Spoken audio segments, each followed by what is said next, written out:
Инфлацијата годинава речиси 10%. Дел од експертската јавност со попесимистички проекции од оние на владата, која со ребалансот на буџетот прогнозира дека таа за 2022 ќе биде 7,2%.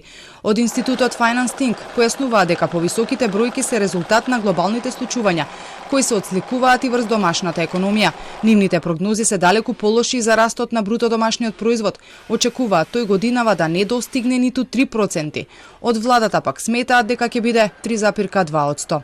Неизвестноста во економијата значајно се засили по руската инвазија врз Украина на крајот од февруари 2022. Изгледите за растот на европскиот континент се влошија, а интензитетот на конфликтот укажува на подолготрајност на ценовните притисоци во споредба со првичните прогнози. Од тука Finance Think надолно ја ревидира проекцијата за растот на БДП во 2022 на 2,8%, додека годишната инфлација се проектира на 9,7%.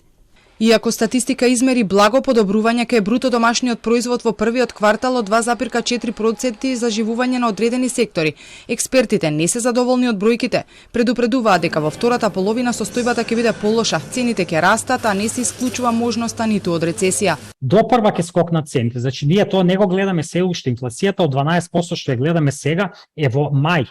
Ова второто укинување на мерките е во јуни, тоа допрва ќе се види и моја некоја прогноза е дека инфлацијата во јуни најверојатно ќе достигне веќе 15%. Ниту на глобално ниво нема знаци дека ќе биде подобро. Прогнозите на ММФ за светската економија се полоши од претходната година.